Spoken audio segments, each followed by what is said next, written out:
So you would start with Mars, build bases on Mars, then use Mars to jump off to all these other planets. Imperative. Like, that has to happen if the human civilization is going to survive. Massive meteors and super volcanoes and continents moved all over the place, and Earth's been a snowball and super hot. If you read, like, the geological history of Earth, it's like very long and complicated, and then there have been so many extinction events. Talvez você precise desistir de colocar suas botas e pisar em Marte.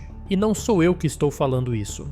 Astronautas do mundo inteiro têm relatado problemas inimagináveis, tanto físicos quanto psicológicos, por causa da exposição elevada ao espaço. Enquanto a ciência tenta descobrir as barreiras impostas pelo universo e como nosso corpo poderia suportar as radiações cósmicas de Marte, o que nós vemos não é apenas uma corrida tecnológica, mas uma corrida para que o nosso corpo se adapte o mais rápido possível a um ambiente que não foi preparado para a nossa existência. Será que essas dúvidas e as novas pesquisas estão prestes a encerrar de vez o nosso sonho de pisar em Marte? Esse pode ser apenas mais um novo capítulo na história da exploração espacial. Mas se a história dos homens pisando fora da órbita da Terra fosse uma ficção, nós estaríamos lidando agora com um dos maiores desafios. Enquanto a humanidade sempre buscou no desconhecido a base para sustentar suas teorias e alimentar a curiosidade humana por sentido, problemas reais barram o nosso progresso. É verdade que todos os últimos anos de exploração espacial, por mais ínfimos que tenham sido, contribuíram profundamente para que nossa visão de mundo se ampliasse, e é justamente por conta do conhecimento que temos hoje sobre as condições de sobrevivência em Marte que podemos lidar com mais seriedade com os verdadeiros desafios à nossa frente. Então, para entender o fascínio da humanidade e por que esse obstáculo talvez ponha um fim definitivo ao nosso plano de colonizar o planeta vermelho, nós vamos falar sobre o início e o pioneirismo da exploração espacial. Existem diversas datas que poderiam ser utilizadas para colocar um ponto inicial para o nosso interesse na colonização planetária. Mas nenhuma grande história começa com grandes ambições, e às vezes a maioria delas começa com pequenos passos, e eles não precisam ser tão direcionados a algo tão grandioso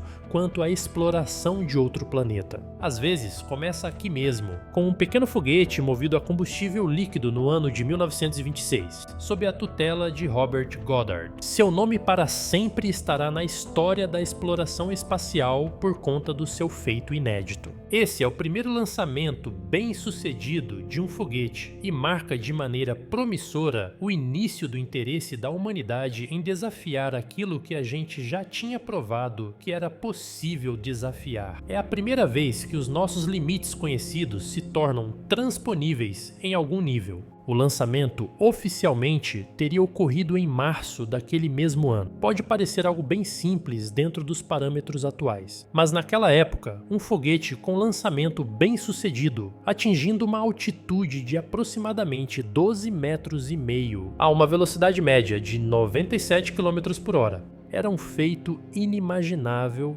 para os parâmetros científicos, tecnológicos e culturais da época e, sem sombra de dúvidas, ajudou a catapultar e a escrever um novo capítulo dos nossos interesses pelo mundo além da nossa compreensão. Logo depois, outros pioneiros surgiram, aproveitando-se desse efeito expressivo. Existem muitos capítulos da ciência que foram escritos na Alemanha, principalmente durante o nazismo. Embora seja um capítulo triste da história da humanidade, esse também foi um palco, pelo menos parcialmente, para um incentivo científico, mesmo que suas intenções tenham sido exclusivamente bélicas, como era de se esperar. Mas se pudermos separar por um instante o feito científico de sua intenção, teremos acesso ao V2. Esse é um equipamento desenvolvido pelo engenheiro Wernher von Braun. Eu não preciso dizer a vocês que esse foguete representou um grande patamar evolutivo em relação aos seus predecessores. E mais uma vez, a humanidade estava extasiada com essa possibilidade e com o avanço tecnológico e científico que nos permitia sonhar um pouco mais com um mundo além daquilo que conhecíamos. Infelizmente, a exploração espacial e o nosso interesse não estão desassociados de momentos obscuros da humanidade. E foi durante a Segunda Guerra Mundial, através da União Soviética,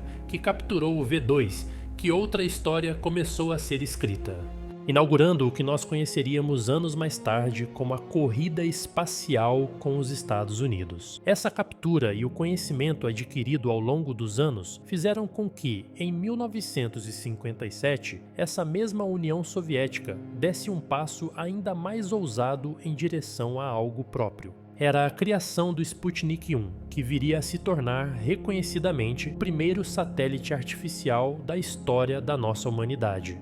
O Sputnik chegava a pesar quase 200 quilos. Ele orbitou a Terra a uma altitude de 580 quilômetros e teve uma grande importância para a transmissão de rádios do mundo inteiro. Certamente isso contribuiu para que a União Soviética se projetasse tecnológica e politicamente no mundo e permitiu que os satélites de outras grandes nações se voltassem para a exploração espacial. Mas a União Soviética não fez apenas isso. Ela deu um passo ainda maior em 1959 com o lançamento da sonda Luna 2. Esse foi um lançamento tão bem sucedido que mais uma vez entrou para a história, tornando-se a primeira nave a atingir um corpo celeste após abandonar a órbita da Terra. Com esse nome, é de se esperar que seu objetivo principal fosse o estudo da Lua e, com esse objetivo, ele se tornou também o primeiro objeto humano a atingir a superfície lunar com êxito. Se não fossem os rumos da história, nós poderíamos dizer neste exato momento que a União Soviética estava ganhando de 10-0 de qualquer outra grande nação. Tudo o que eles faziam dentro da exploração espacial tinha um efeito imediato, tecnológico e revolucionário. Então eles estavam bem prestes a dar um passo ainda mais ousado. Eles enviariam o primeiro ser vivo para o espaço, mas não mandariam de imediato um ser humano. No lugar, a cadela Laika, conhecida no mundo inteiro, foi a única tripulante dessa missão. Infelizmente, a sua sobrevivência não fazia parte do êxito operacional dessa missão, que, embora tenha sido positiva, não foi suficiente para manter a cadela sadia por muito tempo. 2 anos depois, em 1961, a União Soviética, demonstrando que o incentivo tecnológico e científico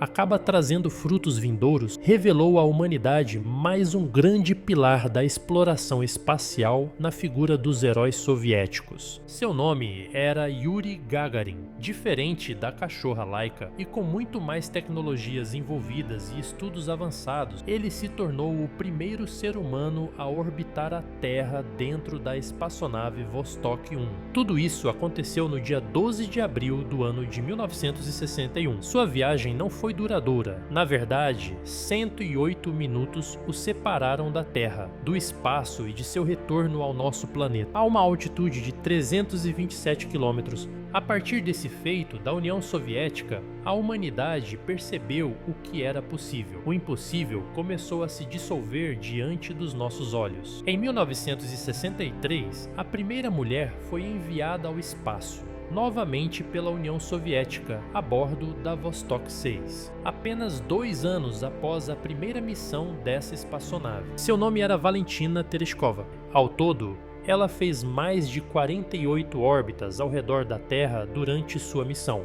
Se você se incomodou por um segundo por eu estar falando muito sobre a União Soviética, é porque não sabe que, em matéria de exploração espacial, eles foram pioneiros, mas, obviamente, quando falamos hoje em dia sobre exploração e sobre os confins do universo, não podemos deixar de pensar na NASA. Praticamente parte do imaginário da humanidade, quando o tema é o universo, cronologicamente é neste ponto que os Estados Unidos fazem a sua entrada monumental. No entanto, a criação da NASA se deu em 1958, diante de uma tentativa de fazer frente aos avanços tecnológicos da União Soviética, quando esta lançava o primeiro satélite soviético. Então, a NASA acaba se consagrando mais como uma resposta mediante aos êxitos soviéticos e ao interesse de superá-los. É aqui, novamente, que a Guerra Fria entra na jogada. Porque tudo o que os Estados Unidos temiam naquela época era que uma grande nação, coordenando um programa espacial robusto e com êxitos significativos, colocasse em risco a sua soberania e segurança nacional. Tudo o que nós sabemos sobre a história da humanidade, principalmente durante o ano de 1958,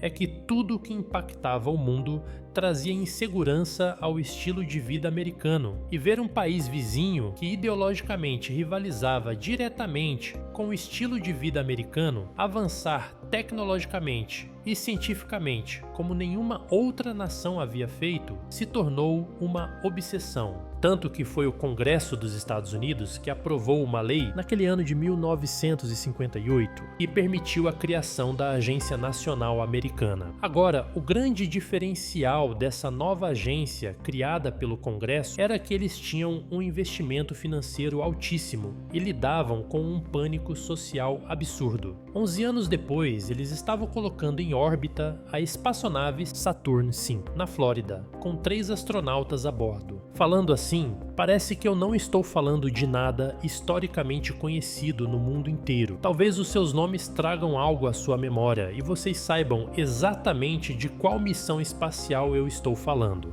Os 3 homens se chamavam Neil Armstrong, Edwin Buzz Aldrin e Michael Collins. O que começou como uma viagem que poderia ter sido catastrófica por inúmeras razões, principalmente por estarem desbravando o inesperado, acabou se tornando uma viagem que entrou para a nossa história, mudaria completamente o nosso imaginário e se tornaria alvo de especulações ao longo da história até os dias atuais. O nome da missão e da espaçonave que abrigou esses pilotos é Apollo 11. O destino deles? A órbita da Lua, que foi alcançada no dia 20 de julho. E nesse mesmo dia, eles começaram a fazer uma descida preliminar até a superfície lunar. Todas as TVs estavam com as conexões sintonizadas neste evento inédito para a humanidade.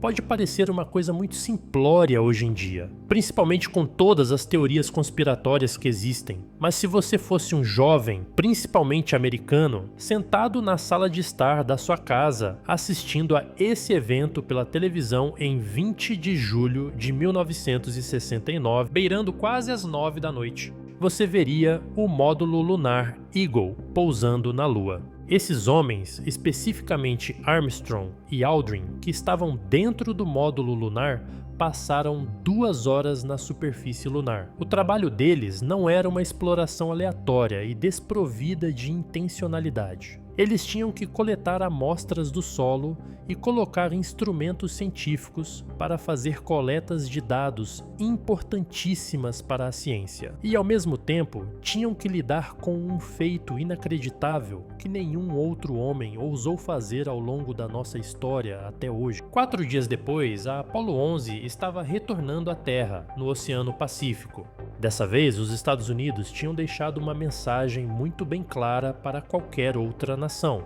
Eles podiam não ser necessariamente os pioneiros, mas a história da exploração espacial ganhava agora um novo capítulo, e ele seria escrito com as cores da bandeira americana, como a mesma bandeira fincada por Armstrong na Lua. Agora, não existia nenhuma barreira que impedisse que a humanidade finalmente sonhasse com o inimaginável. Aquilo que sequer era cogitado passaria a se tornar parte da nossa realidade. E milhares de gerações, uma atrás da outra, começaram a especular como seria a nossa vida longe do nosso planeta.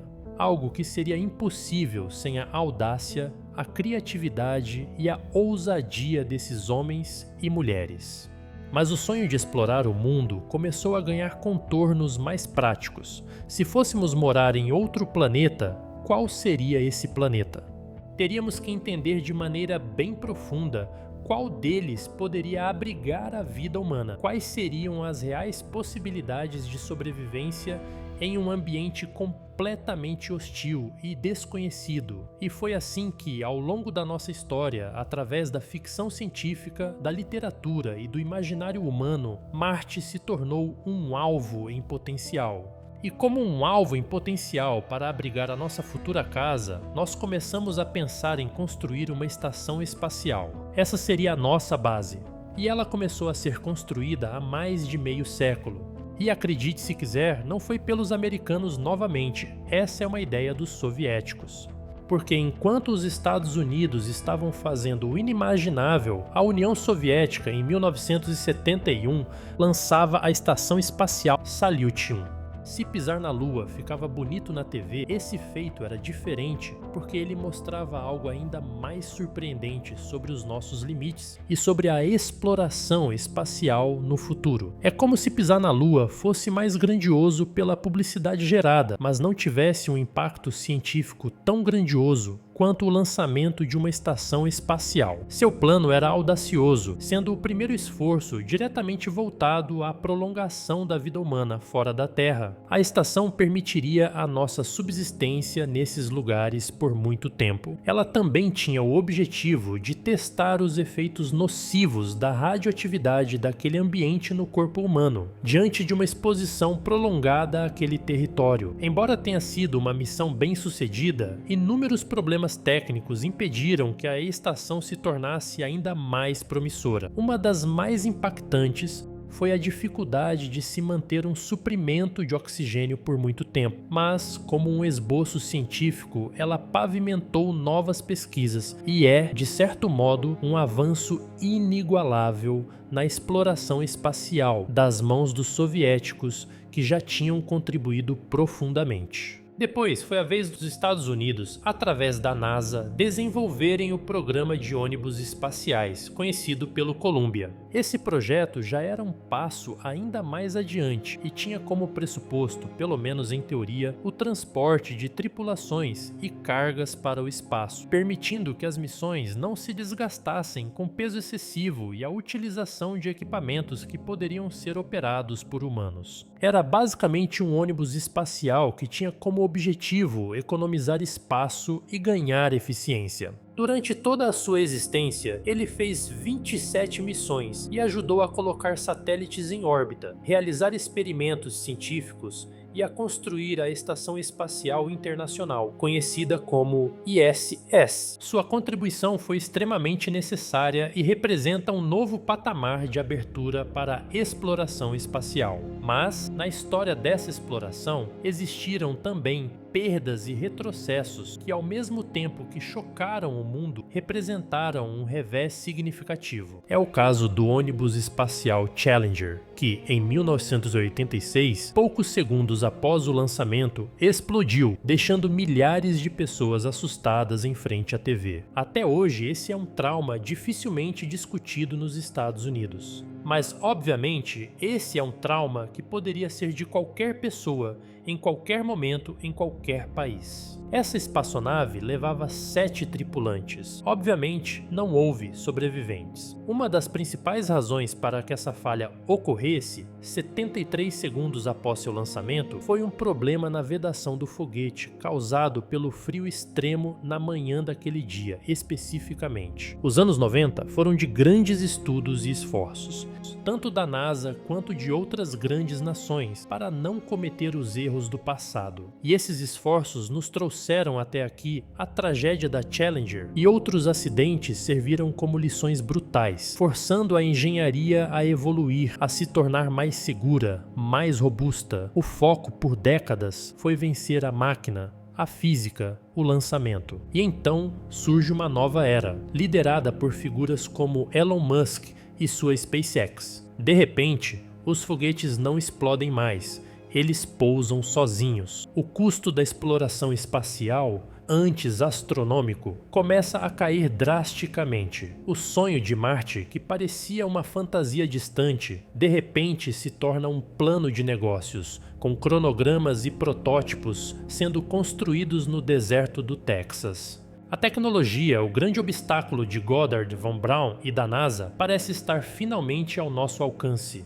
Mas é exatamente aí que a história dá uma virada irônica. No momento em que finalmente construímos as naves perfeitas para nos levar a Marte, descobrimos que o verdadeiro problema não é o foguete, somos nós. É aqui que voltamos ao início. Astronautas na Estação Espacial Internacional, nosso único laboratório de longa permanência no vácuo, estão voltando para a Terra com o corpo em frangalhos. Estamos falando de perda de densidade óssea que nem o exercício mais rigoroso consegue reverter, músculos que atrofiam, um sistema imunológico que fica confuso e até o formato dos olhos sendo alterado pela microgravidade. E isso é só na órbita baixa da Terra, protegidos pelo campo magnético do nosso planeta. Uma viagem a Marte nos exporia por meses a um bombardeio implacável de radiação cósmica, um inimigo invisível que destrói o DNA e aumenta drasticamente o risco de câncer.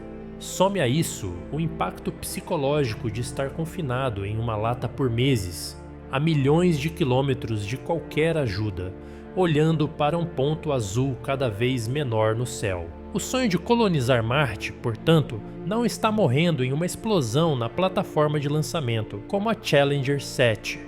Ele está sendo colocado em xeque no silêncio de um laboratório, nos exames de sangue de um astronauta, na constatação de que nossa frágil casca de carne e osso simplesmente não foi feita para existir lá. Elon Musk pode construir o maior foguete da história, mas ele não pode ainda construir um ser humano melhor. Então, a grande questão que fica não é mais como chegaremos a Marte, mas quem chegará. Será que, para dar o próximo passo, teremos que mudar não apenas nossa tecnologia, mas a nós mesmos? A fronteira final talvez não seja o espaço, mas os limites da nossa própria biologia.